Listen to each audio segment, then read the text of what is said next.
ಈ ವಿಡಿಯೋದಲ್ಲಿ ವಂದನಾ ಶಿವ ಅವರು ಬರೆದಿರುವಂತಹ everything I need to know I learned in the forest ಅನ್ನುವಂತಹ ಪಾಠದ ಬಗ್ಗೆ ತಿಳ್ಕೊಳ್ಳೋಣ. ಅದಕ್ಕೂ ಮೊದಲು ನೀವಿನ್ನೂ ನಮ್ಮ ಚಾನಲ್ಗೆ ಸಬ್ಸ್ಕ್ರೈಬ್ ಆಗಿಲ್ಲ ಅಂದರೆ ದಯವಿಟ್ಟು ಸಬ್ಸ್ಕ್ರೈಬ್ ಮಾಡ್ಕೊಳ್ಳಿ ಹಾಗೂ ಪಕ್ಕದಲ್ಲಿರುವಂತಹ ಬೆಲ್ ಐಕನನ್ನು ಕ್ಲಿಕ್ ಮಾಡಿ ಆಲ್ ಅನ್ನೋ ಆಪ್ಷನನ್ನು ಚೂಸ್ ಮಾಡಿ. Everything I need to know I learned in the forest.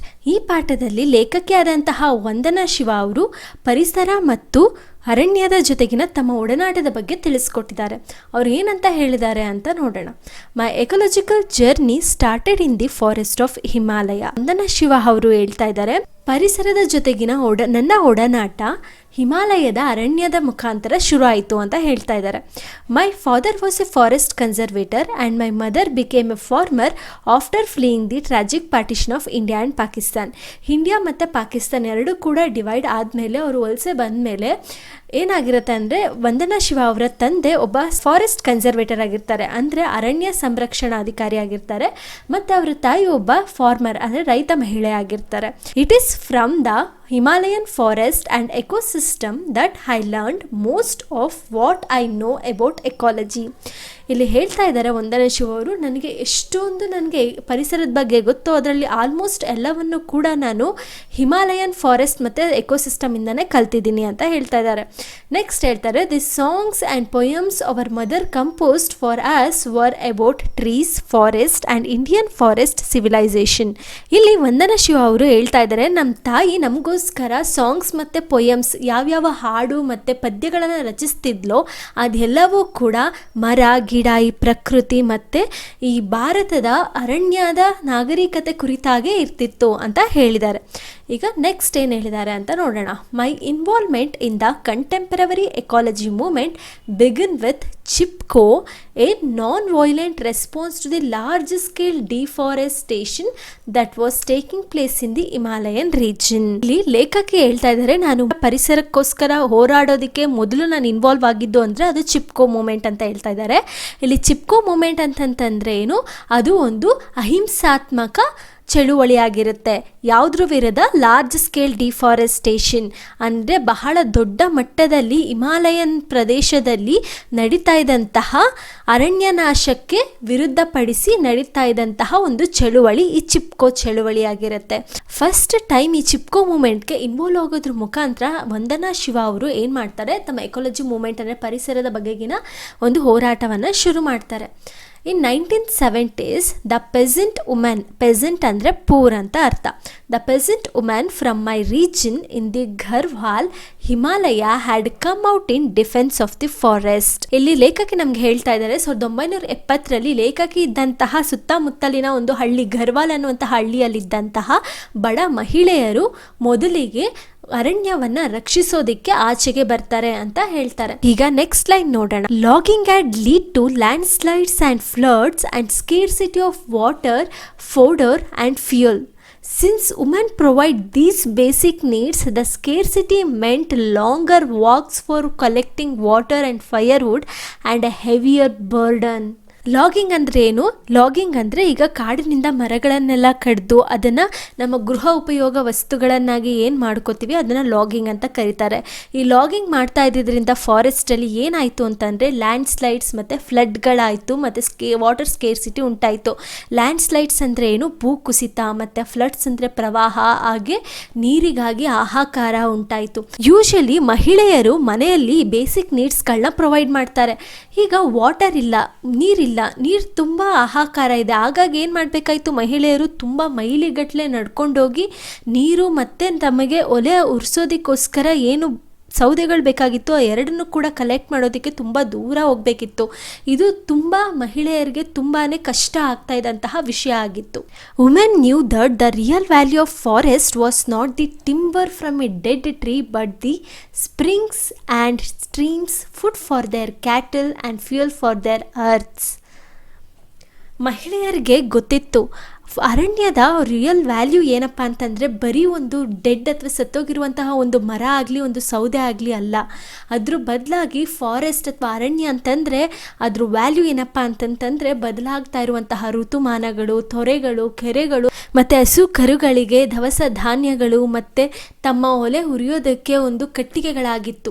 The women declared that they would hug the trees and the loggers would have to kill them before killing the trees.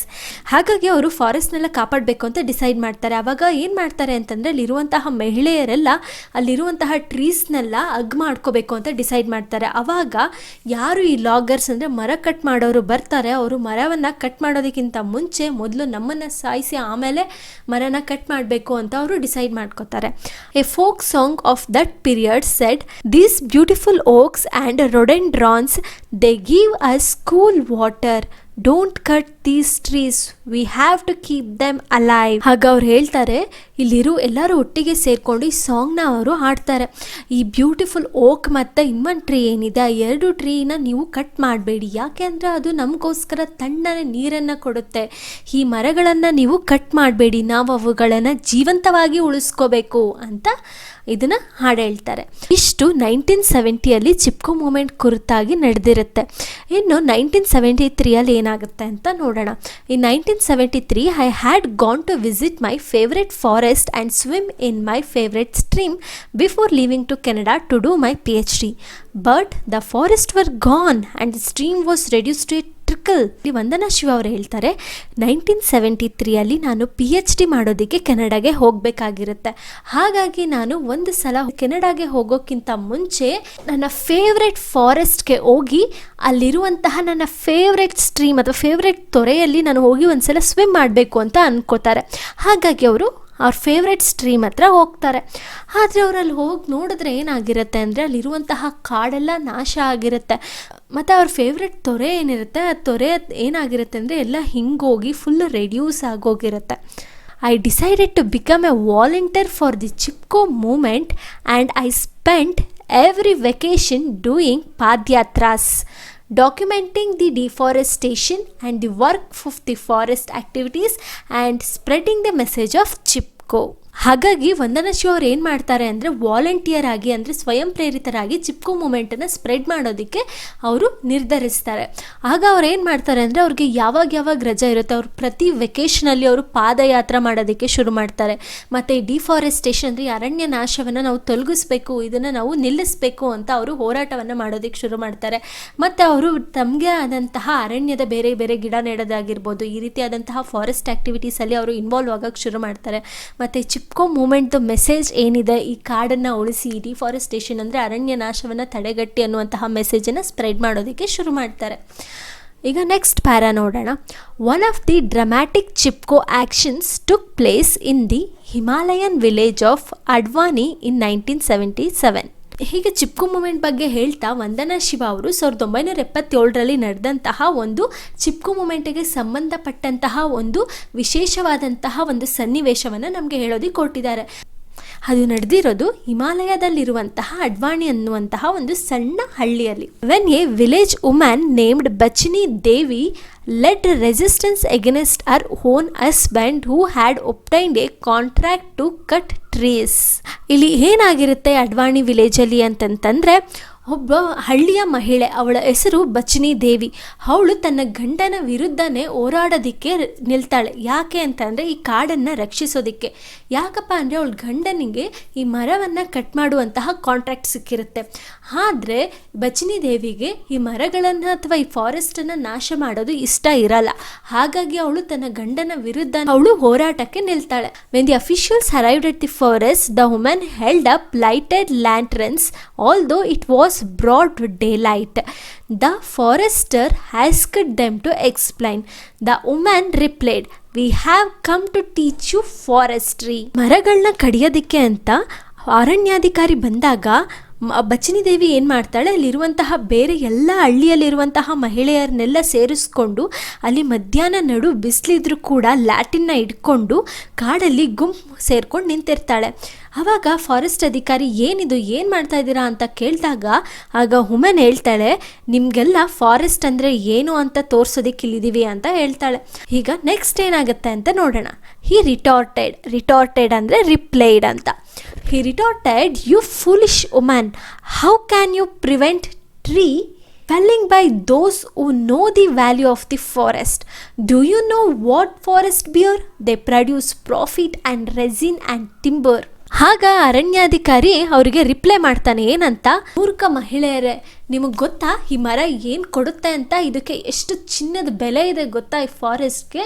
ನಿಮಗೆ ಈ ಮರ ಏನು ಕೊಡುತ್ತೆ ಈ forest ಅಂತ ಗೊತ್ತಾ? ಅದು ನಮಗೆ ಲಾಭವನ್ನು ತಂದುಕೊಡುತ್ತೆ, ದುಡ್ಡು ತಂದುಕೊಡುತ್ತೆ. ಇದರಿಂದ ನಮಗೆ ರೆಸಿನ್ ಸಿಗುತ್ತೆ, ಮತ್ತು ಇದರಿಂದ ನಮಗೆ ಟಿಂಬರ್ ಅಂತಂದರೆ ದೊಡ್ಡ ದೊಡ್ಡ ಮರದ ದಿಂಡೆಲ್ಲ ಸಿಗುತ್ತೆ ಅಂತ ಹೇಳ್ತಾನೆ. ಆಗ ಅಲ್ಲಿರುವಂಥ ವುಮೆನ್ಸ್ ಏನು ಹೇಳ್ತಾರೆ ವಾಪಸ್ಸು ಅಂತ ನೋಡೋಣ. The women sang back in chorus. What do the forest bear? soil, water and pure air. Soil, water and pure air sustain the earth and all she bears. ಆಗ ಅಲ್ಲಿರುವಂತಹ ಎಲ್ಲ ಮಹಿಳೆಯರು ಕೂಡ ಒಟ್ಟಿಗೆ ಜೋರಾಗಿ ಆಡೋದಕ್ಕೆ ಶುರು ಮಾಡ್ತಾರೆ. ಕಾಡು ನಮಗೆ ಏನನ್ನ ಕೊಡುತ್ತಾ? ಕಾಡು ನಮಗೆ, ಫಾರೆಸ್ಟ್ ನಮಗೆ ಸಾಯಿಲ್ ಅಂದರೆ ಮಣ್ಣು, ನೀರು ಮತ್ತು ಪರಿಶುದ್ಧವಾದಂತಹ ಗಾಳಿಯನ್ನು ಕೊಡುತ್ತೆ ಅಂತ ಹೇಳಕ್ಕೆ ಶುರು ಮಾಡ್ತಾರೆ. ಅದಕ್ಕೆ ಅವ್ರು ಹೇಳ್ತಾರೆ, sustain the earth and all she bears. ಹಾಗಾಗಿ ಭೂಮಿಯನ್ನು ಉಳಿಸ್ಕೊಳ್ಳಿ, ಆಗ ಎಲ್ಲವನ್ನು ಕೂಡ ಅವಳೇ ನಮಗೆ ಕೊಡ್ತಾಳೆ, ಭೂತಾಯಿನೇ ನಮಗೆ ಕೊಡ್ತಾಳೆ ಅಂತ ಹೇಳೋದಕ್ಕೆ ಶುರು ಮಾಡ್ತಾರೆ. ಈ ಪ್ಯಾರಾಗಳಲ್ಲಿ ವಂದನಾ ಶಿವ ನಮ್ಗೆ ಏನು ಹೇಳಿದ್ದಾರೆ ಅಂತಂದರೆ, ಸ್ಟಾರ್ಟಿಂಗು ಅವ್ರು ಯಾರು, ಅವರ ತಂದೆ ತಾಯಿ ಏನು ಮಾಡ್ತಾರೆ ಅನ್ನೋದ್ರಿಂದ ಹಿಡಿದು ಅವ್ರಿಗೆ ಹೇಗೆ ಪರಿಸರದ ಬಗ್ಗೆ ಒಲವು ಶುರು ಆಯಿತು ಅಂತ ಹೇಳ್ತಾ ಹಾಗೇ ಬರ್ತಾ ಅವರು ಚಿಪ್ಕೋ ಮೂಮೆಂಟ್ಗೆ ತಾವು ಇನ್ವಾಲ್ವ್ ಆಗಿದ್ರ ಬಗ್ಗೆ ಹೇಳಿದ್ದಾರೆ. ಚಿಪ್ಕೋ ಮೂಮೆಂಟಿಂದ ತಮಗೆ ಹೇಗೆ ಪರಿಸರದ ಮೇಲೆ ಪ್ರೀತಿ ಉಂಟಾಯಿತು ಅಂತ ಹೇಳಿದ್ದಾರೆ. ಅದಾದಮೇಲೆ ನೆಕ್ಸ್ಟ್ ಬರ್ತಾ ಹೋದರೆ ಅವರು ಚಿಪ್ಕೋ ಮೂಮೆಂಟ್ 1970 ಏನಾಯಿತು, ಮತ್ತು ಅವರು ಯಾವಾಗ ವಾಲಂಟಿಯರಾಗಿ 1973 ಏನಕ್ಕೆ ವಾಲಂಟಿಯರ್ ಆಗಿ ಚಿಪ್ಕೋ ಮೂಮೆಂಟ್ನ ಸ್ಪ್ರೆಡ್ ಮಾಡೋಕ್ಕೆ ಶುರು ಮಾಡಿದ್ರು, ಮತ್ತು 1977 ಆ ಚಿಪ್ಕೋ ಮೂಮೆಂಟಲ್ಲಿ ಒಂದು ಸ್ವಾದಿಷ್ಟಕರವಾದಂತಹ ಇನ್ಸಿಡೆಂಟ್ ಹೇಗೆ ನಡೀತು, ಹೀಗೆ ಈ ಪ್ಯಾರಾದಲ್ಲಿ ಎಲ್ಲ ಅವರು ಫುಲ್ಲು ಚಿಪ್ಕೋ ಮೂಮೆಂಟ್ ಬಗ್ಗೆ ಮತ್ತು ಚಿಪ್ಕೋ ಮೂಮೆಂಟು ಬೇರೆ ಬೇರೆ ಕಡೆ ಯಾವ ರೀತಿ ಅದು ವ್ಯಾಪಕವಾಗಿ ಹರಡ್ತು ಅನ್ನೋದ್ರ ಬಗ್ಗೆ ನಮಗೆ ತಿಳಿಸ್ಕೊಟ್ಟಿದ್ದಾರೆ. ಈಗ ನೆಕ್ಸ್ಟ್ ಪ್ಯಾರಾ ನೋಡೋಣ. Beyond monoculture. ಮಾನೋಕಲ್ಚರ್ ಅಂತಂತಂದರೆ ಕಲ್ಟಿವೇಷನ್ ಆಫ್ ಸಿಂಗಲ್ ಕ್ರಾಪ್ ಅಂತ. ಅದನ್ನು ಹೊರತುಪಡಿಸಿ ನಾವೇನು ಮಾಡ್ಬೋದು, ಬರೀ ಸಿಂಗಲ್ ಕ್ರಾಪ್ನೇ ಕಲ್ಟಿವೇಷನ್ ಮಾಡೋದ್ರ ಬದಲು ಅಂತ ವಂದನಾ ಶಿವ ನೆಕ್ಸ್ಟ್ ಪ್ಯಾರಾದಲ್ಲಿ ಹೇಳ್ತಾ ಹೋಗ್ತಾರೆ. From Chipko I learned about biodiversity and biodiversity based living economies. The protection of both has become my life's mission. As I described in my book, Monocultures of the Mind, the failure to understand biodiversity and its many functions is at the root of the impoverishment of nature and culture. ಇಲ್ಲಿ ವಂದನಾ ಶಿವ ಅವರು ಹೇಳ್ತಾ ಇದ್ದಾರೆ, ನಾನು Chipko ಮೂಮೆಂಟಿಂದಾಗಿ biodiversity ಮತ್ತು biodiversity based living economics ಬಗ್ಗೆ ಕಲಿತೆ ಅಂತ. Biodiversity ಅಂತಂದರೆ ಜೀವ ವೈವಿಧ್ಯತೆ, ಮತ್ತು ಬಯೋಡೈವರ್ಸಿಟಿ ಬೇಸ್ಡ್ ಲಿವಿಂಗ್ ಎಕನಾಮಿಕ್ಸ್ ಅಂದರೆ ಜೀವ ವೈವಿಧ್ಯತೆಯಿಂದ ಬರುವಂತಹ ನಮಗೆ ಆದಾಯ ಅಥವಾ ಆರ್ಥಿಕತೆ. ಅದನ್ನು ನಾನು ಚಿಪ್ಕೋ ಮೂಮೆಂಟಿಂದಾಗಿ ನಾನು ಕಲಿತೆ ಅಂತ ವಂದನಾ ಶಿವ ಅವರು ಹೇಳ್ತಾ ಇದ್ದಾರೆ. ಮತ್ತು ಇದೆರಡನ್ನು ಕೂಡ ಸಂರಕ್ಷಿಸೋದು ನನ್ನ ಧ್ಯೇಯ, ನನ್ನ ಉದ್ದೇಶ ಅಂತ ಹೇಳಿದ್ದಾರೆ. ಮತ್ತು ವಂದನಾ ಶಿವ ಅವರು ಮಾನೋಕಲ್ಚರ್ಸ್ ಆಫ್ ಮೈಂಡ್ ಅಂತ ಒಂದು ಬುಕ್ ಬರೆದಿದ್ದಾರೆ. ಆ ಬುಕ್ಕಲ್ಲಿ ಅವ್ರು ಏನು ಹೇಳಿದ್ದಾರೆ ಅಂತಂತಂದರೆ, ಬಯೋಡೈವರ್ಸಿಟಿನ ಅರ್ಥ ಮಾಡ್ಕೊಳ್ಳೋದ್ರಲ್ಲಿ ನಾವು ಯಾಕೆ ಫೇಲ್ ಆಗ್ತಾ ಇದ್ದೀವಿ, ಮತ್ತು ಬಯೋಡೈವರ್ಸಿಟಿದು ಎಷ್ಟೊಂದು ಫಂಕ್ಷನ್ಸ್ಗಳಿದೆ, ಅದನ್ನೆಲ್ಲ ಅರ್ಥ ಮಾಡ್ಕೊಳ್ಳೋದ್ರಲ್ಲಿ ನಾವು ಯಾಕೆ ಫೇಲ್ ಆಗ್ತಾ ಇದ್ದೀವಿ ಅಂತಂತಂದರೆ ಇದ್ರ ಮೂಲ ನೇಚರ್ ಮತ್ತು ಕಲ್ಚರ್ನ ಆಳದಲ್ಲಿದೆ ಅಂತ ಹೇಳ್ತಾರೆ. ಈಗ ನೆಕ್ಸ್ಟ್ ಪ್ಯಾರಾ ನೋಡೋಣ. The lessons I learned about the diversity in the Himalayan forest I transferred to the protection of biodiversity on our farms. I started saving seeds from farmers fields and then realised we need a farm for demonstration and training. ಇಲ್ಲಿ ವಂದನಾ ಶಿವ ಅವರು ಹೇಳ್ತಾ ಇದ್ದಾರೆ, ಎಷ್ಟು ವೈವಿಧ್ಯಮಯತೆ ಇದೆ, ಎಷ್ಟು diversity ಇದೆ, ಅದ್ರ ಬಗ್ಗೆ ಎಲ್ಲ ನಾನು ಕಲ್ತಿದ್ದು ಹಿಮಾಲಯನ್ ಫಾರೆಸ್ಟಿಂದ. ಮತ್ತು ಈ ಬಯೋಡೈವರ್ಸಿಟಿ ಅಂದರೆ ಜೀವ ವೈವಿಧ್ಯಮಯತೆಯನ್ನು ನಾನು ಪ್ರೊಟೆಕ್ಟ್ ಮಾಡೋದಕ್ಕೆ, ಅಂದರೆ ಬೇರೆ ಬೇರೆ ರೀತಿಯಾದಂತಹ ಪ್ಲ್ಯಾಂಟ್, ಸೀಡ್ಸ್ ಅದನ್ನೆಲ್ಲ ಕೂಡ ನಾನು ಪ್ರೊಟೆಕ್ಷನ್ ಮಾಡೋದಕ್ಕೆ ನಾನು ಇದನ್ನು ಟ್ರಾನ್ಸ್ಫರ್ ಮಾಡಿಕೊಂಡೆ ನಮ್ಮ ಫಾರ್ಮಲ್ಲಿ ಅಂತ ಹೇಳ್ತಾ ಇದ್ದಾರೆ. ಮತ್ತು ಅವ್ರು ಹೇಳ್ತಾ ಇದ್ದಾರೆ, ಅವರು ಏನು ಮಾಡಿದ್ರಂತೆ ಅಂದರೆ, ಬೇರೆ ಬೇರೆ ರೈತರು ಇರ್ತಾರಲ್ಲ, ಅವ್ರ ರೈತರ ಜಮೀನಿಗೆಲ್ಲ ಹೋಗಿ ಅವರು ರೈತರ ಹತ್ರ ಬೇರೆ ಬೇರೆ ಸೀಡ್ಸ್ ಅಂತಂದರೆ ಅವರು ಪ್ಲ್ಯಾಂಟ್ ಏನೇನಲ್ಲಿ ನೆಟ್ಟಿರ್ತಾರೆ ಆ ಸೀಡ್ಸನ್ನೆಲ್ಲ ತೊಗೊಬಂದು ಇವ್ರು ಸೇವ್ ಮಾಡೋದಕ್ಕೆ ಶುರು ಮಾಡ್ತಾರಂತೆ. ಆಮೇಲೆ ಅವ್ರಿಗೆ ರಿಯಲೈಸ್ ಆಗುತ್ತಂತೆ, ಇದನ್ನೆಲ್ಲ ಒಂದು ಸಂರಕ್ಷಿಸಿ ಇಡೋದಕ್ಕೆ ಅಥವಾ ಒಂದು ಡೆಮಾನ್ಸ್ಟ್ರೇಷನ್ ಮಾಡೋದಕ್ಕೆ, ಟ್ರೈನಿಂಗ್ ಮಾಡೋದಕ್ಕೆ ನಮಗೊಂದು ಫಾರ್ಮ್ ಬೇಕು ಅಂತ. ಆವಾಗ ಅವ್ರು ಏನು ಮಾಡ್ತಾರೆ ಅಂತ ನೋಡೋಣ. Thus Navdanya farm was started in 1994 in the Doon valley located in the lower elevation Himalayan region of Uttarakhand province. ಅವಾಗ ಅವ್ರು ಏನು ಮಾಡ್ತಾರೆ, 1994 ಒಂದು ನವಧಾನ್ಯ ಅನ್ನುವಂತಹ ಒಂದು ಫಾರ್ಮ್ನ ಅವರು ಸ್ಟಾರ್ಟ್ ಮಾಡ್ತಾರೆ. ಈ ಫಾರ್ಮ್ ಎಲ್ಲಿದೆ ಅಂತಂದರೆ ಹಿಮಾಲಯನ್ ರೀಜನಲ್ಲಿ ಇರುವಂತಹ ಡೂನ್ ವ್ಯಾಲಿಯಲ್ಲಿ ಈ ಫಾರ್ಮ್ ಇರುತ್ತೆ. Today we conserve and grow 630 variety of rice, 150 variety of wheat and hundreds of other spices. ಏನು ಹೇಳ್ತಿದ್ದಾರೆ ಅವರು ಅಂತಂದರೆ, ಇವತ್ತು ನಾವು ಎಷ್ಟು ವೈವಿಧ್ಯಮಯವಾದಂತಹ ಎಷ್ಟು ಟೈಪ್ಸ್ ಆಫ್ ರೈಸ್ ಇದೆ ಅಂದರೆ ನಾವು ಹತ್ರ 630 ಟೈಪ್ಸ್ ಆಫ್ ರೈಸ್ನ ನಾವಿಲ್ಲಿ ಬೆಳೆದಿದ್ದೀವಿ, ಮತ್ತು 150 ವೆರೈಟಿ ಆಫ್ ಗೋಧಿನ ನಾವಿಲ್ಲಿ ಬೆಳೆದಿದ್ದೀವಿ, ಮತ್ತು 100ಕ್ಕೂ ಅಧಿಕ ವಿಧವಾದಂತಹ ಸ್ಪೈಸಸ್ನು ಕೂಡ ನಾವಿಲ್ಲಿ ಕನ್ಸರ್ವ್ ಮಾಡಿ ಈ ಫಾರ್ಮಲ್ಲಿ ಬೆಳೆದಿದ್ದೀವಿ ಅಂತ ಹೇಳ್ತಾರೆ. Next, we practise and promote a biodiversity intensive form of farming that produces more food and nutrition per acre.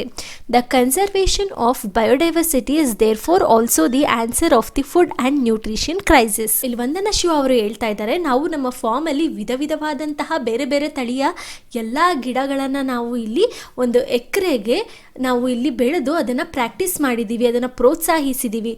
ಅದು ತುಂಬ ಜಾಸ್ತಿ ಇಳುವರಿಯನ್ನು ಕೊಡುತ್ತೆ ಮತ್ತು ತುಂಬ ನ್ಯೂಟ್ರಿಷನಲ್ ಆಗೂ ಇರುತ್ತೆ ಅಂತ ಹೇಳಿದ್ದಾರೆ.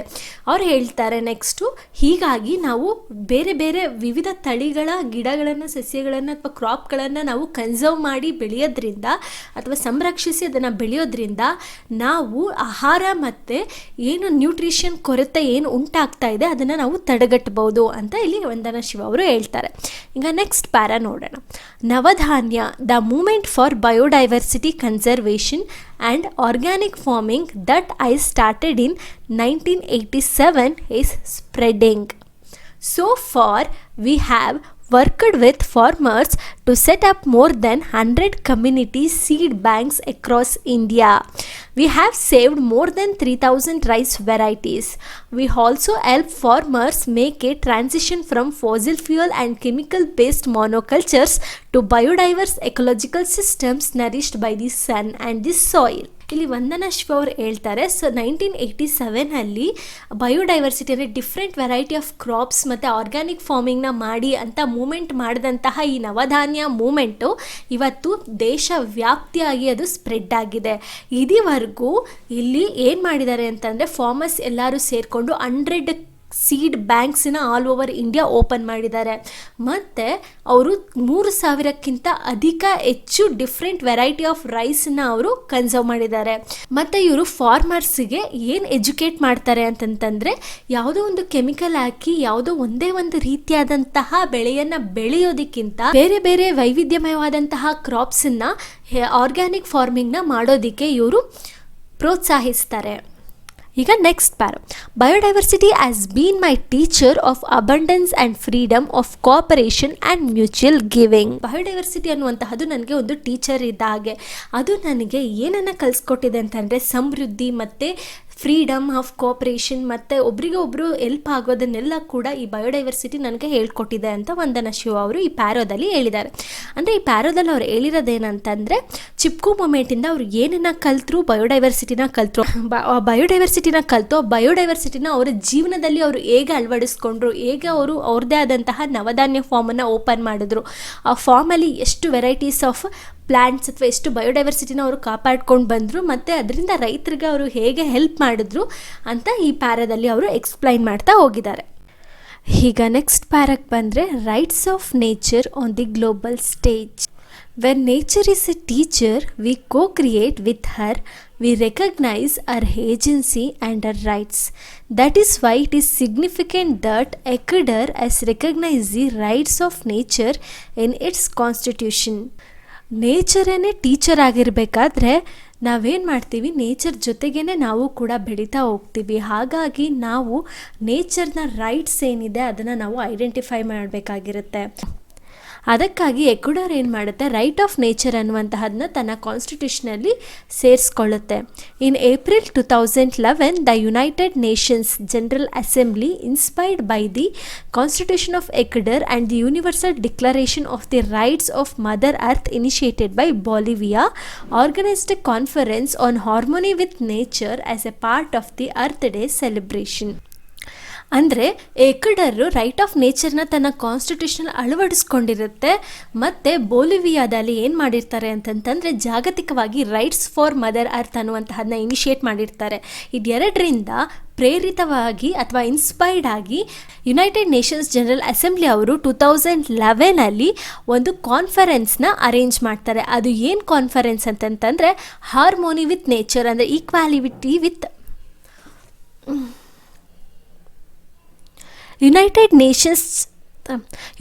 ನೇಷನ್ಸ್ ಜನರಲ್ ಅಸೆಂಬ್ಲಿ ಅವರು 2011 ಅರ್ತ್ ಡೇ ಸೆಲೆಬ್ರೇಷನ್ ಪ್ರಯುಕ್ತ ಹಾರ್ಮೋನಿ ವಿತ್ ನೇಚರ್ ಅನ್ನುವಂತಹ ಒಂದು ಕಾನ್ಫರೆನ್ಸ್ನ ಆರ್ಗನೈಸ್ ಮಾಡಿರ್ತಾರೆ. ಇಲ್ಲಿ ಹಾರ್ಮೋನಿ ವಿತ್ ನೇಚರ್ ಅಂತಂತಂದರೆ ಪರಿಸರ ಜೊತೆ ಸಹಬಾಳ್ವೆ ಅಂತಂದರೆ ಈಕ್ವಾಲಿಟಿ ಟು ದಿ ನೇಚರ್ ಅಂತ ಹೇಳ್ಬೋದು. ಈಗ ನೆಕ್ಸ್ಟ್ ಲೈನ್ ನೋಡೋಣ. Much of the discussion centred on ways to transform systems based on domination of people over nature, men over women and rich over poor into new systems based as partnership. ಇಲ್ಲಿ ನಡೀತಾ ಇರುವಂತಹ ಎಷ್ಟೊಂದು discussions ಯಾವುದರ ಮೇಲೆ ಕೇಂದ್ರೀಕೃತವಾಗಿರುತ್ತೆ ಅಂತಂತಂದರೆ ಡಾಮಿನೇಷನ್ಸ್. ಅವಾಗಿಂದ ಏನು ಮಾಡ್ತಾಯಿದ್ದಾರೆ, ಪೀಪಲ್ಲು ನೇಚರ್ ಮೇಲೆ, ನಾವು ನೇಚರ್ಗಿಂತ ಡಾಮಿನೇಟ್ ಮಾಡ್ಕೊಂಡು ಬರ್ತಾ ಇದ್ದಾರೆ. ಮತ್ತು ಮೆನ್ನು ವುಮೆನ್ ಮೇಲೆ ಡಾಮಿನೇಟ್ ಮಾಡ್ತಾ ಇದ್ದಾರೆ, ಪೂರ್ ಮೇಲೆ ರಿಚ್ ಡಾಮಿನೇಟ್ ಮಾಡ್ತಾ ಇದ್ದಾರೆ. ಈ ಎಲ್ಲ ಡಾಮಿನೇಷನ್ಸ್ಗಳನ್ನೆಲ್ಲ ಹೋಗಿಸಿ ಹೇಗೆ ಈಕ್ವಾಲಿಟಿ ಅಥವಾ ಪಾರ್ಟ್ನರ್ಶಿಪ್ಪನ್ನು ಹೇಗೆ ತರೋದು, ಹೇಗೆ ಈ ಡಾಮಿನೇಷನ್ ಅನ್ನುವಂತಹ ಸಿಸ್ಟಮನ್ನು ಈಕ್ವಾಲಿಟಿ ಅಥವಾ ಪಾರ್ಟ್ನರ್ಶಿಪ್ ಸಿಸ್ಟಮ್ ಆಗಿ ಟ್ರಾನ್ಸ್ಫಾರ್ಮ್ ಮಾಡೋದು ಅನ್ನೋದ್ರ ಮೇಲೆ ಡಿಸ್ಕಷನ್ಸು ನಡೀತಾ ಇರುತ್ತೆ. ಈಗ next para, the UN Secretary General's report Harmony with Nature issued in conjunction with the conference elaborates on the importance of reconnecting with nature. Ultimately, environmentally destructive behavior is the result of a failure to recognize that human beings are an inseparable part of nature and that we cannot damage it without severely damaging ourselves. ಈ ಥರ discussions ನಡೀತಾ ಇರಬೇಕಾದ್ರೆ the UN Secretary General ಏನು ಹೇಳ್ತಾರೆ ಅಂತಂತಂದರೆ harmony with nature, ಅಂದರೆ equality with nature ಅಂತ ಹೇಳ್ತಾರೆ. ಹಾಗೆ ಹೇಳಿ ಈ ಕಾನ್ಫರೆನ್ಸಲ್ಲಿ ಅವರು ನೆಕ್ಸ್ಟ್ ಏನಂತ ಜಾಯಿನ್ ಮಾಡ್ತಾರೆ ಅಂತಂತಂದರೆ ನಾವು ನೇಚರ್ ಜೊತೆ ಮತ್ತೆ ರೀಕನೆಕ್ಟ್ ಆಗೋದು ತುಂಬಾ ಇಂಪಾರ್ಟೆಂಟು ಅಂತ ಹೇಳ್ತಾರೆ. ಮತ್ತು ಅವರು ಹೇಳ್ತಾರೆ ಪ್ರಮುಖವಾಗಿ ಎನ್ವಿರಾನ್ಮೆಂಟ್ನ ನಾಶ ಮಾಡುವಂತಹ ಬಿಹೇವಿಯರ್ ಏನಿದೆ ನಮ್ಮಲ್ಲಿ, ಆ ಬಿಹೇವಿಯರು ನಮಗೆ ಏನು ಮಾಡ್ತಾ ಇದೆ ಅಂತಂದರೆ ನಾವು ಅಂದರೆ ಹ್ಯೂಮನ್ ಬೀಯಿಂಗ್ಸು ನೇಚರಿಂದ ಇನ್ಸೆಪರಬಲ್. ನೇಚರು ನಾವು ಹ್ಯೂಮನ್ ಬೀಯಿಂಗ್ ಎರಡೂ ಒಂದೇ, ನಮ್ಮನ್ನು ಯಾರು ಸಪ್ರೇಟ್ ಮಾಡೋಕ್ಕಾಗಲ್ಲ ಅನ್ನುವಂತಹದನ್ನು ನಾವು ತಿಳ್ಕೊಳ್ಳೋದನ್ನು ನಮ್ಮನ್ನ ತಡೀತಾ ಇದೆ. ನಾವು ಫಸ್ಟು ಡ್ಯಾಮೇಜ್ ಮಾಡ್ಕೋದೆ ನಾವು ಎನ್ವಿರಾನ್ಮೆಂಟ್ನ ಡ್ಯಾಮೇಜ್ ಮಾಡ್ಕೊಳಕ್ಕಾಗಲ್ಲ. ನಾವು ಎನ್ವಿರಾನ್ಮೆಂಟ್ನ ಡ್ಯಾಮೇಜ್ ಮಾಡ್ತಿದ್ವಿ ಅಂತಂತಂದರೆ ನಮ್ಮನ್ನೇ ನಾವು ಡ್ಯಾಮೇಜ್ ಮಾಡ್ಕೋತಿದ್ದೀವಿ ಅಂತ ಅರ್ಥ ಅಂತ UN Secretary General ಅವರು ಹೇಳ್ತಾರೆ. ಈಗ ನೆಕ್ಸ್ಟ್ ಪ್ಯಾರಾ ನೋಡೋಣ. Separatism is indeed at the root of disharmony with nature and violence against nature and people. As the prominent South African environmentalist Cormac Cullinan points out, apartheid means separateness. The world joined the anti-apartheid movement to end the violent separation of people on the basis of color. Apartheid in South Africa was put behind us. ಈ separatism ಅಂತನ್ನುವಂತಹದ್ದು ಕೇವಲ nature ಜೊತೆ ಮಾತ್ರ ಅಲ್ಲ, ಈ ಪರಿಸರ ಮತ್ತು ಜನರು ಎಲ್ಲರ ಜೊತೆಗೂ ಕೂಡ ಇದು ಸೇರ್ಕೊಬಿಟ್ಟಿದೆ. ಸೌತ್ ಆಫ್ರಿಕಾದಲ್ಲಿ ಒಬ್ಬರು ಮುಖ್ಯವಾದಂತಹ ಎನ್ವಿರಾನ್ಮೆಂಟಲಿಸ್ಟ್ ಇರ್ತಾರೆ, ಅವ್ರ ಹೆಸರು ಕಾರ್ಮ್ಯಾಕ್ ಕ್ಯುಲೆನಿನ್ ಅಂತ. ಅವರು ಒಂದು ಸಪರೇಟ್ನೆಸ್ನ ಅವರು ಪಾಯಿಂಟ್ ಔಟ್ ಮಾಡ್ತಾರೆ. ಅಲ್ಲಿ ಏನು ಮಾಡ್ತಾ ಇರ್ತಾರೆ ಅಂತಂತಂದರೆ ಬೇಸ್ಡ್ ಆನ್ ಕಲರ್ ಮನುಷ್ಯರನ್ನ ಭೇದ ಭಾವ ಮಾಡ್ತಾ ಇರ್ತಾರೆ. ಇಡೀ ಪ್ರಪಂಚನೇ ಜೊತೆಗೂಡಿ ಏನು ಮಾಡುತ್ತೆ, ಈ ಆ್ಯಂಟಿ ಅಪರ್ತೈಡ್ ಮೂವ್ಮೆಂಟ್ ಅಂತ ಶುರು ಮಾಡಿ, ಇಲ್ಲಿ ಅಂದರೆ ಆ್ಯಂಟಿ ಸಪರೇಟ್ನೆಸ್ ಮೂವ್ಮೆಂಟ್ ಅಂತ ಶುರು ಮಾಡಿ ಜನರನ್ನ ಕಲರ್ ಬೇಸಿಸ್ ಮೇಲೆ ಸಪರೇಟ್ ಮಾಡ್ತಾ ಇದ್ರಲ್ಲ ಅದನ್ನ ನಿಲ್ಲಿಸ್ತಾರೆ. ಈಗ ಏನಾಗಿದೆ ಅಂತಂತಂದರೆ ಸೌತ್ ಆಫ್ರಿಕಾದಲ್ಲಿ ಸಪರೇಟ್ನೆಸ್ ಅಂತನ್ನುವಂತಹದ್ದು ನಮ್ಮನ್ನೆಲ್ಲ ಬಿಟ್ಟು ಹೊರಟೋಗಿದೆ. Today we need to overcome the wider and deeper apartheid and eco-apartheid based on the illusion of separateness of humans from nature in our mind and lives. ಆದರೆ ಇವತ್ತು ನಾವು ಅದೇ ರೀತಿಯಾದಂತಹ ಇನ್ನೂ ಆಳವಾಗಿರುವಂತಹ ಈ ಥರ ಸಪರೇಟ್ನೆಸ್ಸು ಏನಿದೆ ಅದರಿಂದ ನಾವು ಆಚೆ ಬರಬೇಕಾಗಿದೆ. ಅದು ಯಾವುದಪ್ಪ ಅಂತಂತಂದರೆ ಮನುಷ್ಯನಲ್ಲಿ ಒಂದು ಭ್ರಮೆ ಇದೆ, ನೇಚರ್ ಮತ್ತು ಹ್ಯೂಮನ್ ಎರಡೂ ಕೂಡ ಬೇರೆ ಬೇರೆ ಅನ್ನುವಂತಹದನ್ನು, ಮನುಷ್ಯನ ಮನಸ್ಸಿಂದ ಅವನ ಜೀವನದಿಂದ ನಾವು ಹೊರ ಹಾಕಬೇಕಾಗಿದೆ ಅಂತ ಹೇಳ್ತಾರೆ. ಈ ಪ್ಯಾರಾದಲ್ಲಿ ನಮಗೆ ಏನು ಹೇಳ್ತಾರೆ ಅಂತಂತಂದರೆ, ನಮಗೆ ನೇಚರ್ ನಮ್ಮನ್ನ ಟೀಚರ್ ಆಗಿರಬೇಕಾದ್ರೆ ನಾವು ನೇಚರ್ ಜೊತೆ ಹೇಗೆ ನಾವು ಬೆಳ್ಕೊಂಡು ಹೋಗ್ತೀವಿ, ಆದ್ದರಿಂದ ನಾವು ನೇಚರ್ಗೂ ಕೂಡ ಅದರದೇ ಆದಂತಹ ಹಕ್ಕಿರುತ್ತೆ. ನೇಚರು ಕೂಡ ನಮ್ಮ ಹಾಗೇನೆ, ಅದಕ್ಕೂ ನಮಗೂ ಯಾವುದೇ ರೀತಿಯಾದಂತಹ ವ್ಯತ್ಯಾಸ ಇಲ್ಲ. ನೇಚರ್ ಇಲ್ಲದೆ ನಾವಿಲ್ಲ. ಹಾಗಾಗಿ ನಾವು ನೇಚರ್ನ ಪ್ರೊಟೆಕ್ಟ್ ಮಾಡಬೇಕು. ಮತ್ತು ಯಾವಾಗಲೂ ಕೂಡ ಮನುಷ್ಯ ನೇಚರಿಂದ ಇನ್ಸೆಪರಬಲ್ ಆಗಿರ್ತಾನೆ. ಯಾವತ್ತಾದ್ರೂ ನಾವು ನೇಚರ್ಗೆ ಏನಾದರೂ ಡ್ಯಾಮೇಜ್ ಮಾಡೋಕ್ಕೋದ್ರೆ ಆ ಡ್ಯಾಮೇಜ್ ಫಸ್ಟು ನಮಗೆ ಆಗುತ್ತೆ. ಹಾಗಾಗಿ ನಾವು ಈ ದಿನ ಮನುಷ್ಯರು ನೇಚರ್ ಎರಡೂ ಒಂದೇನೆ ಅನ್ನೋದು ಯಾವಾಗಲೂ ನಮ್ಮ ಜೀವನದ ಜೊತೆ ನಮ್ಮ ಮನಸ್ಸಿನಲ್ಲಿ, ನಮ್ಮ ಮೈಂಡ್ನಲ್ಲಿ ನೇಚರ್ ಅಂತನ್ನುವಂತಹದ್ದು ಯಾವಾಗಲೂ ಇರಬೇಕು. ನೇಚರು ನಾವು ಒಂದೇ, ಯಾವತ್ತು ನೇಚರ್ಗೆ ನಾವು ಹಾರ್ಮ್ ಮಾಡಬಾರ್ದು ಅಂತ ಈ ಪ್ಯಾರಾದಲ್ಲಿ ನೇಚರ್ ಬಗೆಗಿನ ಇಂಪಾರ್ಟೆನ್ಸ್ನ ನಮಗೆ ತಿಳಿಸ್ಕೊಟ್ಟಿದ್ದಾರೆ. ಈಗ ನೆಕ್ಸ್ಟ್ ಪ್ಯಾರಾ ನೋಡೋಣ. The dead earth world view. The war against the earth began with this idea of separateness. ಈ ಸಪರೇಟ್ನೆಸ್ ಅನ್ನುವಂತಹ ಐಡಿಯಾದಿಂದ, ಅಂದರೆ ಅರ್ಥೇ ಬೇರೆ, ಭೂಮಿನೇ ಬೇರೆ, ನೇಚರೇ ಬೇರೆ, ನಾವೇ ಮನುಷ್ಯರೇ ಬೇರೆ ಅನ್ನುವಂತಹ ಈ ಐಡಿಯಾದಿಂದ ಈ ಭೂಮಿ ವಿರುದ್ಧನೇ ಒಂದು ವಾರ ಶುರು ಆಗುತ್ತೆ. Its contemporary seeds were sown when the living earth was transformed into dead matter to facilitate the industrial revolution.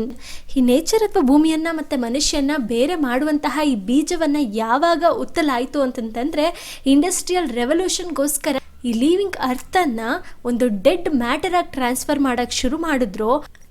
ಆವಾಗಲೇ ಈ ಸಪರೇಟ್ನೆಸ್ ಅನ್ನುವಂತಹ ಈ ಬೀಜವನ್ನು ಬಿತ್ತಲಾಯಿತು ಅಂತ ಹೇಳ್ತಾರೆ. Monocultures replaced diversity. ಆಗ ಏನಾಯಿತು ಅಂತಂತಂದರೆ, ಈ ಡೈವರ್ಸಿಟಿ ಅಂತಂದರೆ ಜೀವ ವೈವಿಧ್ಯಮಯತೆ ಅಂತ ಅನ್ನೋದನ್ನು ಯಾವುದಾದ್ರೂ ಒಂದೇ ಒಂದು ಕ್ರಾಪ್ನ ಕಲ್ಟಿವೇಟ್ ಮಾಡೋದ್ರ ಮುಖಾಂತರ ರೀಪ್ಲೇಸ್ ಮಾಡ್ತಾರೆ. ಯಾವುದಕ್ಕೋಸ್ಕರ ಅಂತಂತಂದರೆ ಆದಾಯಕ್ಕೋಸ್ಕರ, ದುಡ್ಡಿಗೋಸ್ಕರ. Raw materials and dead matter replaced a vibrant earth. ಈ ಬ್ಯೂಟಿಫುಲ್ ಆಗಿರುವಂತಹ ಅರ್ಥನ ಈ ಡೆಡ್ ಮ್ಯಾಟರ್ ಮತ್ತು ರಾ ಮೆಟೀರಿಯಲ್ಸ್ ರೀಪ್ಲೇಸ್ ಮಾಡೋದಕ್ಕೆ ಶುರು ಮಾಡುತ್ತೆ. Terra nullius means the empty land ready for occupation regardless of the presence of indigenous people. Replace the terra ಮೆಡ್ರೆ. ಇಲ್ಲಿ Terra ಮೆಡ್ರೆ ಅಂದರೆ ಅರ್ತ್. ಈ ಮದರ್ ಅರ್ಥನ ಯಾವ್ದು ರಿಪ್ಲೇಸ್ ಮಾಡುತ್ತೆ ಅಂತಂದರೆ ಟೆರಾನೆಲ್ಲಿಸ್.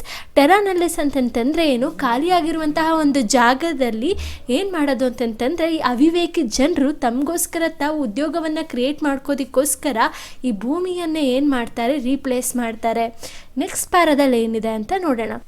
This philosophy goes back to Francis Bacon, called the father of modern science, who said that science and the inventions that result do not merely exert a gentle guidance over nature's course. They have the power to conquer and subdue her, to shake her to her foundations. ಪ್ಯಾರಾದಲ್ಲಿ ಏನು ಹೇಳ್ತಾರೆ ಅಂತಂತಂದರೆ, ಭೂಮಿಯ ಬಗ್ಗೆ ಎಲ್ಲ ಫಿಲಾಸಫಿನೂ ಕೂಡ ಹಿಂದೆನೇ ಹೇಳಲಾಗಿತ್ತು. Father of modern science ಅಂತ ಕರೆಯುವಂತಹ ಈ ಫ್ರಾನ್ಸಿಸ್ ಬೆಕಾನ್ ಅವರು ಈ ಬಹಳ ಹಿಂದೆನೇ ಏನು ಹೇಳಿದರು ಅಂತಂತಂದರೆ, ಈ ಸೈನ್ಸ್ ಮತ್ತು ಇನೋವೇಷನ್ಸ್ ಇದರ ರಿಸಲ್ಟ್ ನಮಗೆ ಯಾವುದೇ ಕಾರಣಕ್ಕೂ ನೇಚರ್ ಮೇಲೆ ಒಳ್ಳೆ ಪ್ರಭಾವವನ್ನು ಬೀರುವಂತಹದ್ದಾಗಿರಲ್ಲ. ಇದಕ್ಕೆ ಎಷ್ಟು ಈ ಸೈನ್ಸ್ ಮತ್ತು ಇನೋವೇಷನ್ಸ್ಗೆ ಎಷ್ಟು ಪವರ್ ಇರುತ್ತೆ ಅಂತಂತಂದರೆ, ಇದು ಈ ಭೂಮಿಯನ್ನೇ ಕಾನ್ಕ್ವರ್ ಮಾಡ್ಕೊಳ್ಳುತ್ತೆ ಮತ್ತು ಭೂಮಿಯ ಭೂ ಪದರಗಳನ್ನೇ ಅದು ಏನು ಮಾಡುತ್ತೆ, ಅಲ್ಲಾಡಿಸುವಷ್ಟು ಶಕ್ತಿ ಈ ಸೈನ್ಸ್ ಮತ್ತು ಇನೋವೇಷನ್ಸ್ಗಿದೆ ಅಂತ ಹೇಳಿರ್ತಾರೆ. ನೆಕ್ಸ್ಟ್ ಪ್ಯಾರಾ ನೋಡೋಣ. As A philosopher and historian Caroline Merchant points out this shift of perspective from nature as a living, nurturing mother to inert, dead and manipulate matter was well suited to the activities that would lead to a capitalism. ಅವಾಗಲೇ ಒಬ್ಬರು philosopher ಮತ್ತು ಹಿಸ್ಟರಿಯನ್ ಆಗಿದ್ದಂತಹ Caroline Merchant ಅವರು ಏನೇನ ಗಮನಿಸಿರ್ತಾರೆ ಅಂತಂತಂದರೆ, ಈ ಲವಲವಿಕೆ ಆಗಿರುವಂತಹ ಈ nature ಮತ್ತು ಪೋಷಿಸ್ತಾ ಇರುವಂತಹ ಈ ಮದರ್ ಅರ್ಥು ಏನಾಗಿ ಕನ್ವರ್ಟ್ ಆಗ್ತಾ ಇರುತ್ತೆ ಅಂತಂದರೆ, ಒಂದು ಡೆಡ್ ಮತ್ತು ಮ್ಯಾನಿಪುಲೇಬಲ್ ಮ್ಯಾಟರ್ ಆಗಿ ಕನ್ವರ್ಟ್ ಆಗ್ತಾ ಇರುತ್ತೆ. ಯಾವುದಕ್ಕೋಸ್ಕರ ಅಂತಂತಂದರೆ, ಹಣಕ್ಕಾಗಿ ಮನುಷ್ಯ ಈ ಭೂಮಿಯನ್ನು, ಈ ನೇಚರನ್ನು ಈ ರೀತಿಯಾಗಿ ಕನ್ವರ್ಟ್ ಮಾಡ್ತಾ ಇರೋದನ್ನು ಆಗ್ಲೇ ಕ್ಯಾರೋಲಿನ್ ಮರ್ಚೆಂಟ್ ಅವರು ಗಮನಿಸಿರ್ತಾರೆ. The domination images created by Bacon and other leaders of the scientific revolution replaced those of the nurturing earth, removing a cultural constraint on the exploitation of nature. ಆಗ್ಲೇನೆ ಬಕಾನ್ ಮತ್ತು ಬೇರೆ ಸೈಂಟಿಫಿಕ್ ರೆವಲ್ಯೂಷನ್ ಲೀಡರ್ಸ್ ಏನು ಮಾಡಿರ್ತಾರೆ, ನಮಗೆ ಒಂದು ಚಿತ್ರಣವನ್ನು ಕೊಟ್ಟಿರ್ತಾರೆ.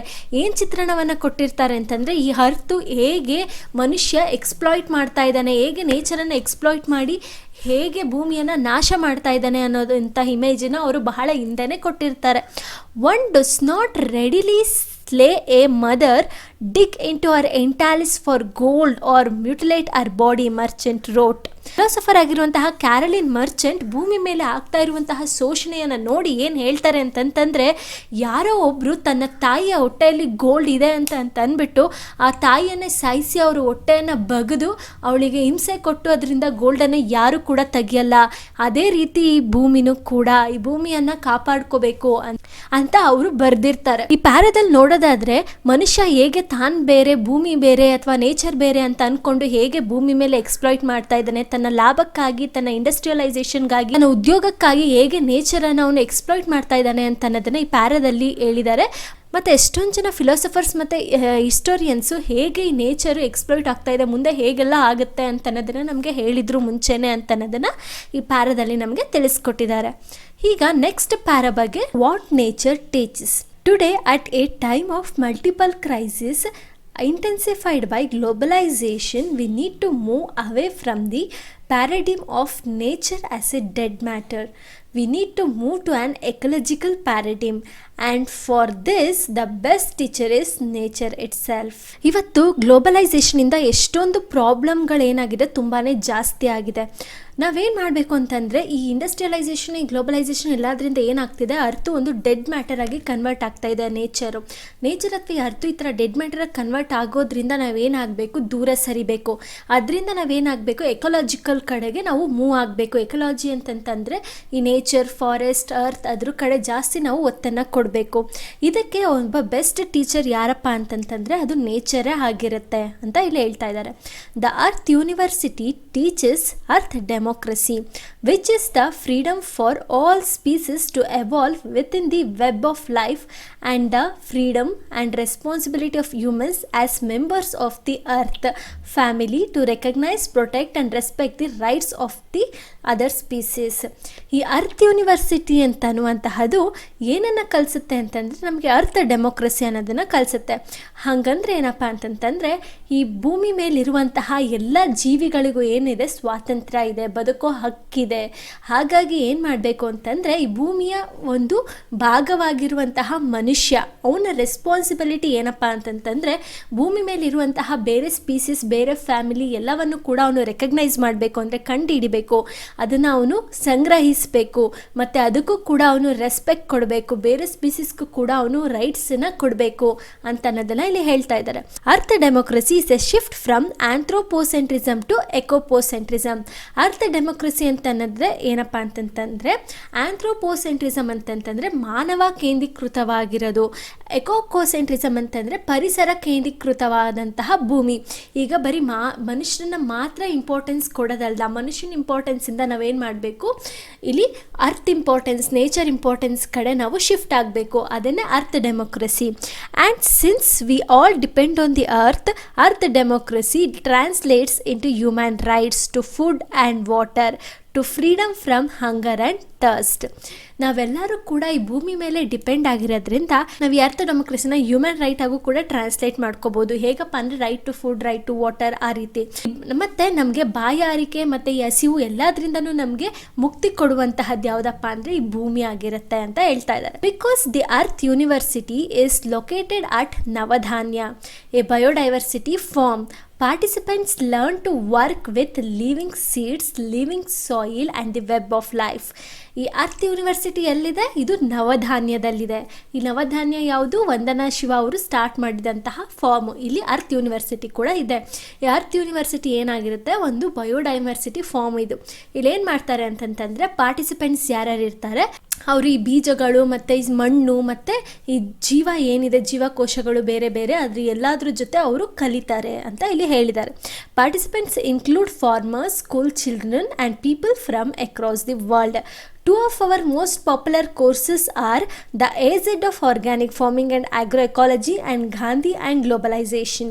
ಇಲ್ಲಿ participants ಅಂದರೆ ಯಾರು? ಪಾರ್ಟಿಸಿಪೆಂಟ್ಸ್ ಯಾರ್ಯಾರು ಇರ್ತಾರೆ ಅಂತಂತಂದರೆ, ಪಾರ್ಟಿಸಿಪೆಂಟ್ಸು ಫಾರ್ಮರ್ಸ್ ಆಗಿರ್ಬೋದು, ಬೇರೆ ರೈತರು ಬರ್ತಾರೆ, ಸ್ಕೂಲ್ ಮಕ್ಕಳು ಬರ್ತಾರೆ, ಮತ್ತು ಬೇರೆ ಬೇರೆ ವರ್ಲ್ಡಿಂದ ಎಲ್ಲ ಬೇರೆ ಬೇರೆ ಪೀಪಲ್ಸ್ ಎಲ್ಲ ಇಲ್ಲಿಗೆ ಬಂದು ಅವರು ಪಾರ್ಟಿಸಿಪೇಟ್ ಮಾಡ್ತಾರೆ ಅಂತ ಹೇಳಿದ್ದಾರೆ.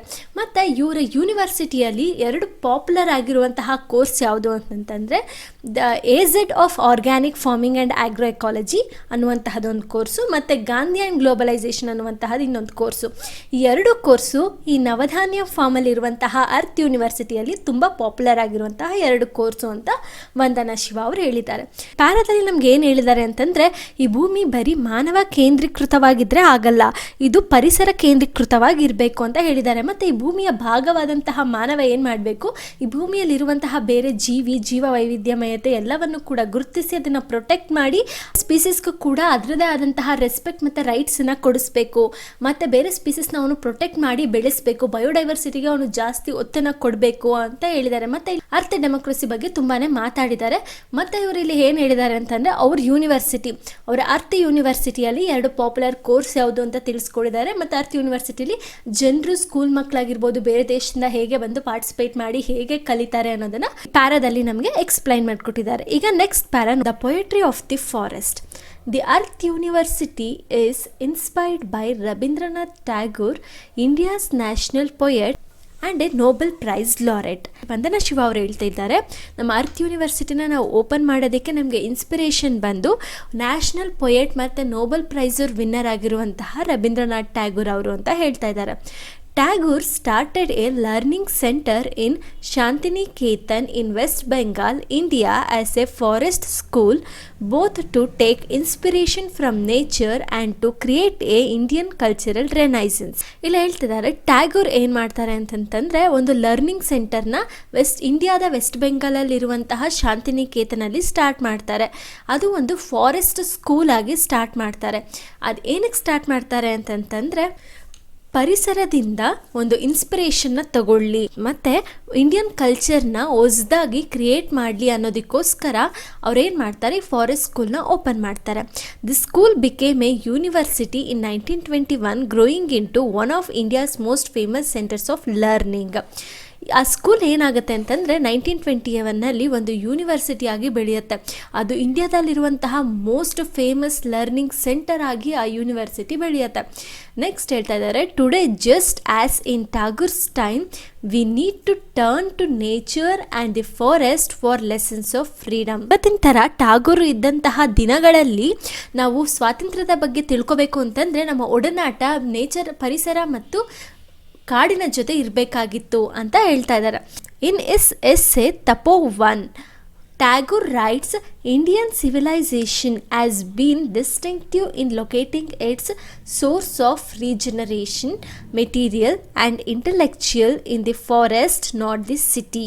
ಟ್ಯಾಗೋರ್ ಅವರು ತಮ್ಮ ತಪೋವನ್ ಅನ್ನುವಂಥ ಎಸ್ಸೆಯಲ್ಲಿ ಏನಂತ ಬರೆದಿದ್ದಾರೆ ಅಂತಂತಂದರೆ, ಭಾರತದ ನಾಗರಿಕತೆಯ ಮೂಲ ಹಾಗೂ ಬೌದ್ಧಿಕತೆ ಎಲ್ಲವೂ ಕೂಡ ಒಂದು ಅರಣ್ಯದಲ್ಲಿದೆ, ಫಾರೆಸ್ಟಲ್ಲಿದೆ, ಅದು ಸಿಟಿಯಲ್ಲಿಲ್ಲ. ಇದು ಒಂದು ವೈಶಿಷ್ಟ್ಯತೆ ಅಂತ ಹೇಳಿದ್ದಾರೆ.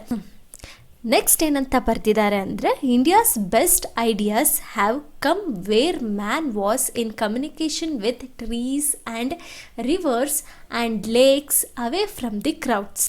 ಯಾವಾಗ ಮನುಷ್ಯನ ಒಡನಾಟ ಈ ಮರ, ಗಿಡ, ಸಮುದ್ರ ಇವುಗಳ ಜೊತೆ ಇರುತ್ತೋ, ಈ ಕ್ರೌಡನ್ನು ಹೊರತುಪಡಿಸಿ, ಆವಾಗ ಇಂಡಿಯನ್ಸಲ್ಲಿರುವಂತಹ ಒಂದು ಬೆಸ್ಟ್ ಐಡಿಯಾಸ್ ಆಚೆ ಬಂದಿದೆ ಅಂತ ಹೇಳ್ತಾರೆ.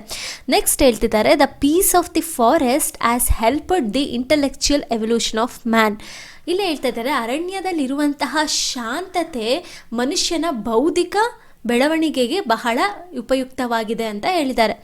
The culture of the forest has fuelled the culture of Indian society. ಇಲ್ಲೇ ಹೇಳ್ತಾ ಇದ್ದಾರೆ, ಫಾರೆಸ್ಟ್ ಏನು ಕಲ್ಚರ್ ಇದೆ ಅದೇನು ಮಾಡಿದೆ ಅಂತಂತಂದರೆ, ಇಂಡಿಯನ್ ಸೊಸೈಟಿಯಲ್ಲಿರುವಂತಹ ಕಲ್ಚರ್ನು ಕೂಡ ಅದು ಬೆಳೆಸೋದಕ್ಕೆ ಅದು ಸಹಾಯ ಮಾಡಿದೆ, ಫಾರೆಸ್ಟಲ್ಲಿರುವಂತಹ ಕಲ್ಚರ್ ಅಂತ ಹೇಳಿದ್ದಾರೆ.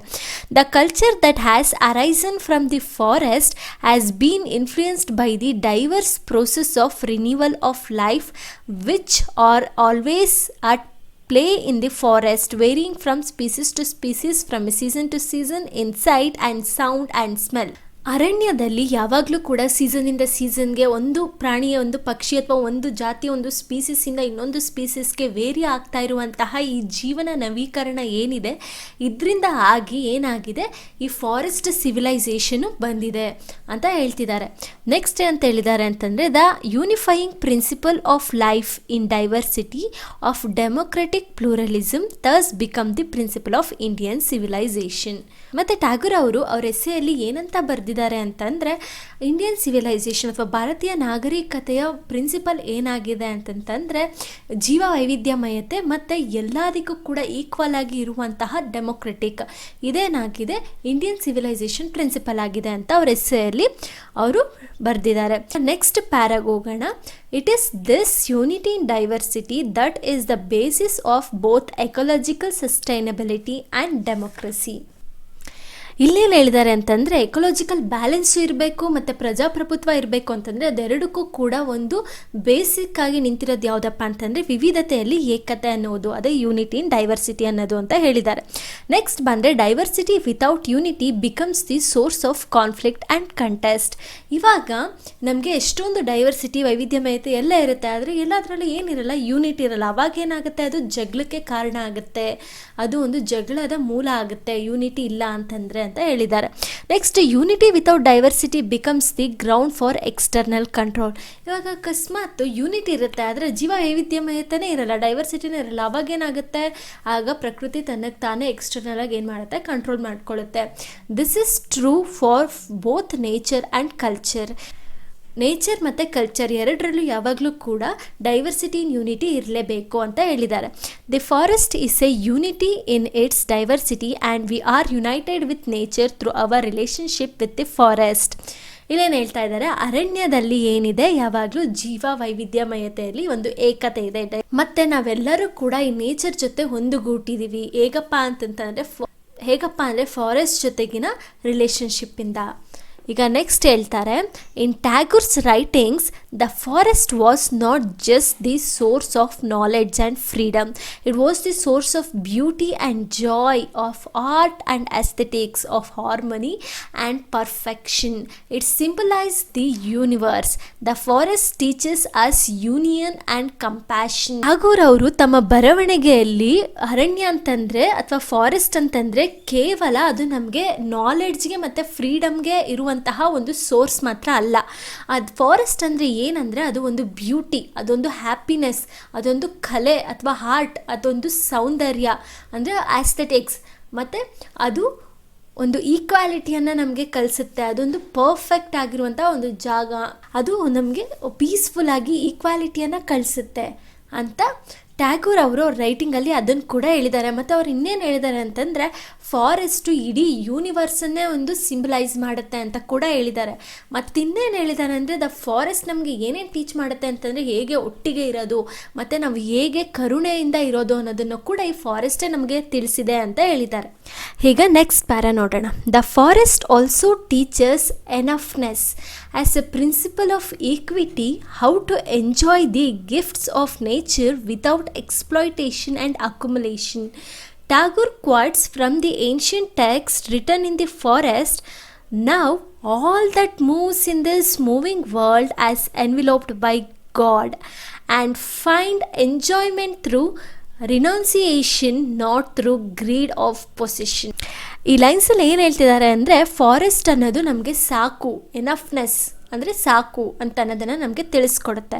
ಯಾಕೆ ಅಂದರೆ ಮನುಷ್ಯನಿಗೆ ಎಷ್ಟಿದ್ರೂ ಬೇಕು ಅಂತಲೇ ಅನಿಸ್ತಾ ಇರುತ್ತೆ, ಯಾವತ್ತೂ ಸಾಕು ಅಂತ ಅನಿಸಲ್ಲ. ಆ ತೃಪ್ತಿಯನ್ನು ಸಾಕು ಅನಿಸೋದನ್ನು ಈ ಫಾರೆಸ್ಟ್ ಅನ್ನೋದು ನಮಗೆ ಹೇಳ್ಕೊಡುತ್ತೆ. ಮತ್ತು ನೇಚರನ್ನು ಎಕ್ಸ್ಪ್ಲಾಯ್ಟ್ ಮಾಡ್ದೇ, ಅದು ನಮಗೆ ಬೇಕು ಅಂತ ನೇಚರನ್ನು ಆಕ್ರಮಿಸ್ಕೊಳ್ದೇ ಭೂಮಿಯನ್ನು ನಾವು ಹೇಗೆ ಆ ದೇವರು ಕೊಟ್ಟಿರುವಂತಹ ಈ ನೇಚರ್ ಅನ್ನುವಂತಹ ಗಿಫ್ಟನ್ನ ಹೇಗೆ ಎಂಜಾಯ್ ಮಾಡ್ಬೋದು ಅನ್ನೋದನ್ನು ಈ ಫಾರೆಸ್ಟ್ ನಮಗೆ ಹೇಳ್ಕೊಡುತ್ತೆ. ಮತ್ತು ಇಲ್ಲಿ ಟ್ಯಾಗೂರ್ ಅವರು ತಮ್ಮ ಏನ್ಷಿಯಂಟ್ ಒಂದು ಟೆಕ್ಸ್ಟಲ್ಲಿ ಯಾವ ರೀತಿ ಅವರು ಬರೆದಿದ್ದಾರೆ ಅಂತಂತಂದರೆ, ನಮಗೆ ಗೊತ್ತು ಈ ಭೂಮಿ ಮೇಲೆ ಎಲ್ಲವೂ ಕೂಡ ಚಲಿಸೋದು ಆ ದೇವರ ಆದೇಶದಿಂದಾನೆ. ಮತ್ತು ನಮಗೆ ಖುಷಿ ಅನ್ನೋದು ಸಿಗೋದು ಯಾವುದರಿಂದ ಅಂದರೆ ತ್ಯಾಗದಿಂದ. ನಮಗೆ ಬೇಕು ಬೇಕು ಬೇಕು ಅಂತನ್ನುವಂತಹ ಒಂದು ದುರಾಸೆಯಿಂದ ಆಗಲಿ ಗ್ರೀಡಿನೆಸ್ಸಿಂದ ಆಗಲಿ ಸಿಗಲ್ಲ ಅಂತ ಟ್ಯಾಗೋರ್ ಅವರು ಅವರ ಒಂದು ಏನ್ಷಿಯಂಟ್ ಅಂದರೆ ಹಳೆಯದಾದಂತಹ ಟೆಕ್ಸ್ಟಲ್ಲಿ ಅವರು ಈ ರೀತಿ ಬರೆದಿದ್ದಾರೆ. ನೆಕ್ಸ್ಟ್ ಲೈನ್ ಏನಂತ ನೋಡೋಣ. No species in a forest appropriates the share of another species. Every species sustain itself in cooperation with others. ಅಂದರೆ ಇಲ್ಲಿ ಕಾಡಲ್ಲಿರುವಂತಹ ಯಾವುದೇ ಒಂದು ಸ್ಪೀಸೀಸ್ ಅಥವಾ ಯಾವುದೇ ಒಂದು ಜೀವಿ ಬೇರೆ ಒಂದು ಜೀವಿಗೆ ಸೇರಬೇಕಾಗಿರುವಂಥ ಶೇರ್ನ ಅದು ಕಸಿದ್ಕೊಳ್ಳಲ್ಲ, ಕಿತ್ಕೊಳ್ಳಲ್ಲ. ಎಲ್ಲ ಸ್ಪೀಸೀಸು ಕೂಡ ಕೋಆಪ್ರೇಷನ್ ಆಗಿ ಎಲ್ಲರೂ ಸಹಬಾಳ್ವೆಯಾಗಿ ಇರುತ್ತೆ ಅಂತ ಹೇಳ್ತಿದ್ದಾರೆ. ನೆಕ್ಸ್ಟ್ ಲೈನ್ ನೋಡೋಣ. The end of consumerism and accumulation is the beginning of the joy of living. ಯಾವಾಗ ಈ ಎಲ್ಲವನ್ನು ಕೂಡ ಗ್ರಾಹಕೀಕರಣ ಅಂತಂದರೆ ಎಲ್ಲವನ್ನು ಕೂಡ ಬಿಸ್ನೆಸ್ಗೋಸ್ಕರನೇ ಈ ಥರ ಮಾಡೋದು ಮತ್ತು ಎಲ್ಲವನ್ನು ಕೂಡ ಆಕ್ರಮಿಸ್ಕೊಳ್ಳೋದನ್ನು ಯಾವತ್ತು ಬಿಡ್ತಾರೋ ಅವತ್ತು ಖುಷಿಯಿಂದ ತುಂಬಿರುತ್ತೆ ಈ ಜೀವನ. ಆವಾಗ ನಾವು ಜಾಯ್ ಅಂದರೆ ಖುಷಿಯಾಗಿ ಜೀವನ ನಡೆಸ್ಬೋದು, ಖುಷಿಯಾಗಿ ಬದುಕ್ಬೋದು ಅಂತ ಇಲ್ಲಿ ಹೇಳಿದ್ದಾರೆ. ನೆಕ್ಸ್ಟ್ ಬಂದರೆ the conflict between greed and compassion, conquest and cooperation, violence and harmony that Tagore wrote about continues today. ದುರಾಸೆ ಮತ್ತು ಶಾಂತಿ ನಡುವೆ ಇರುವಂತಹ ಒಂದು ಸಮರ. ಹಾಗೆ ನನಗೇ ಬೇಕು, ನಾನೇ ಜಯ ಆಗಬೇಕು ಅಂತ ವಿಜಯಿ ಮತ್ತು ಕೋಆಪ್ರೇಷನ್ ಎಲ್ಲರ ಜೊತೆ ಸಹಬಾಳ್ವೆ ನಡೆಸುವಂತಹವರ ನಡುವೆ ಇರುವಂತಹ ಒಂದು ಸಮರ. ಹಾಗೆ ಹಿಂಸಾಚಾರ ಮತ್ತು ಶಾಂತಿಯುತವಾಗಿ ಇರುವಂತಹ ನಡುವೆ ಇರುವಂತಹ ಸಮರ. ಈ ಎಲ್ಲವೂ ಕೂಡ ಟ್ಯಾಗೋರ್ ಅವರು ಮೊದಲೇ ಬರೆದಿದ್ರು. ಇದೆಲ್ಲದರ ನಡುವೆ ಇರುವಂತಹ ಸಮರ ಕೂಡ ಇವತ್ತಿಗೂ ಕೂಡ ನಡೀತಾನೇ ಇದೆ. And it is the forest that can show us the way beyond this conflict. ಎಲ್ಲ ಸಮರಗಳು ಇದ್ದರೂ ಕೂಡ ಈ ಎಲ್ಲ ಸಮರಗಳನ್ನು ಬಿಟ್ಟು ಇದರ ಆಚೆಗೆ ಇರುವುದೇ ಏನಪ್ಪ ಅಂದರೆ ಈ ಅರಣ್ಯ ಅಥವಾ ಈ ಫಾರೆಸ್ಟ್ ಅನ್ನುವಂತಹದ್ದು. ಅಷ್ಟು ಅಮೂಲ್ಯವಾಗಿರುವಂತಹದ್ದು ಈ ಫಾರೆಸ್ಟ್. ಈ ಪ್ಯಾರಾದಲ್ಲಿ ನಮಗೆ ಏನು ಹೇಳಿದ್ದಾರೆ ಅಂತಂದರೆ, ಫಸ್ಟು ವಂದನಾ ಶಿವ ಅವರು ಒಂದು ಅರ್ತ್ ಯೂನಿವರ್ಸಿಟಿನ ನವಧಾನ್ಯ ಫಾರ್ಮಲ್ಲಿ ಮಾಡ್ಕೊಂಡಿರ್ತಾರೆ. ಅರ್ತ್ ಯೂನಿವರ್ಸಿಟಿಗೆ ನಮಗೆ ಇನ್ಸ್ಪಿರೇಷನ್ ಬಂದು ರವೀಂದ್ರನಾಥ್ ಟ್ಯಾಗೋರ್ ಅಂತ ಹೇಳ್ಕೊಂಡು ಬರ್ತಾರೆ. ಅವ್ರು ರವೀಂದ್ರನಾಥ್ ಟ್ಯಾಗೋರ್ ಅಂತ ಹೇಳಿದ್ಮೇಲೆ ರವೀಂದ್ರನಾಥ್ ಟ್ಯಾಗೋರ್ ಅವರು ಅವ್ರದ್ದೊಂದು ಫಾರೆಸ್ಟ್ ಸ್ಕೂಲ್ನ ಶಾಂತಿನಿಕೇತನಲ್ಲಿ ಅವ್ರು ಶುರು ಮಾಡ್ತಾರೆ. ಅದು ಒಂದು ಯೂನಿವರ್ಸಿಟಿ ಆಗುತ್ತೆ, ಅದು ಆಲ್ ಓವರ್ ಇಂಡಿಯಾ ತುಂಬಾ ಫೇಮಸ್ ಆಗುತ್ತೆ ಅಂತ ಹೇಳ್ತಾರೆ. ಅದಾದಮೇಲೆ ಅವ್ರು ಏನಂತ ಹೇಳಿದ್ದಾರೆ ಅಂತಂದರೆ, ಟ್ಯಾಗೋರ್ ಅವರು ಬರೆದಿರುವಂತಹ ತಪೋವನ್ ಎಸ್ಸೆ ಬಗ್ಗೆ ಹೇಳಿದ್ದಾರೆ. ಅವ್ರು ಏನೇನು ಬರೆದಿದ್ದಾರೆ ಅವ್ರ ಎಸ್ಸೆಯಲ್ಲಿ ಅಂತ. ಅವ್ರ ಎಸ್ಸೆಯಲ್ಲಿ ಅವರು ಬರೆದಿರೋದನ್ನ ಅವರು ಹೇಳಾದ್ಮೇಲೆ ಟ್ಯಾಗೋರ್ ಅವ್ರದ್ದು ಕೆಲವೊಂದು ರೈಟಿಂಗ್ಸ್ನ ಮೆನ್ಷನ್ ಮಾಡಿ ಅವ್ರ ರೈಟಿಂಗ್ಸಲ್ಲಿ ಹೀಗೆಲ್ಲ ಫಾರೆಸ್ಟ್ ಬಗ್ಗೆ ಹೇಳಿದ್ದಾರೆ ಅಂತ ಅವರು ನಮಗೆ ತಿಳಿಸ್ಕೊಟ್ಟಿದ್ದಾರೆ. ಆಮೇಲೆ ಅವ್ರು ನಮಗೆ ಏನು ಹೇಳಿದ್ದಾರೆ ಲಾಸ್ಟಲ್ಲಿ ಪ್ರಯತ್ನ ಪಟ್ಟಿದ್ದಾರೆ ಹೇಳೋಕ್ಕೆ ಅಂತಂತಂದರೆ, ಎಷ್ಟು ನಮ್ಮ ದುರಾಸೆ, ನಮ್ಮ ಏನಿದೆ ಎಲ್ಲನೂ ನಮಗೆ ಬೇಕು ಬೇಕು ಅಂತ ಎಲ್ಲವನ್ನು ಆಕ್ರಮಿಸ್ಕೊಳ್ಳೋದು ಮತ್ತು ನಮ್ಮ ಸ್ವಾರ್ಥಕ್ಕೋಸ್ಕರ ಈ ನೇಚರನ್ನು ನಾವು ಹೇಗೆ ಹಾಳು ಮಾಡ್ತಾ ಇದ್ದೀವಿ ಅದನ್ನು ಎಲ್ಲದ್ರ ಬಗ್ಗೆ ನಮಗೆ ಇಲ್ಲಿ ವಂದನಾ ಶಿವ ಅವರು ತಿಳಿಸ್ಕೊಟ್ಟಿದ್ದಾರೆ. ಇದೆಲ್ಲವನ್ನು ಬಿಟ್ಟು ನಮ್ಮ ನೇಚರ್ ಅಥವಾ ಪರಿಸರ ಅಥವಾ ನಮ್ಮ ಫಾರೆಸ್ಟ್ ಜೊತೆ ನಾವು ಸಹಬಾಳ್ವೆಯಿಂದ ಇದ್ದರೆ ಆವಾಗ ನಾವು ಖುಷಿಯಾಗಿರ್ಬೋದು ಅಂತ ವಂದನಾ ಶಿವ ಅವರು ಈ ಲೆಸನ್ ಅಲ್ಲಿ ನಮಗೆ ತಿಳಿಸ್ಕೊಟ್ಟಿದ್ದಾರೆ. ಇದು everything I need to know I learned in the forest lesson ಆಗಿತ್ತು. ಈ ವಿಡಿಯೋ ನಿಮಗೆ ಇಷ್ಟ ಆಗಿದ್ರೆ ದಯವಿಟ್ಟು ಲೈಕ್ ಮಾಡಿ, ಶೇರ್ ಮಾಡಿ ಹಾಗೂ ನಮ್ಮ ಚಾನೆಲ್ ಅನ್ನು ಸಬ್ಸ್ಕ್ರೈಬ್ ಮಾಡ್ಕೊಳ್ಳಿ. Thank you. ನೋಡೋಣ.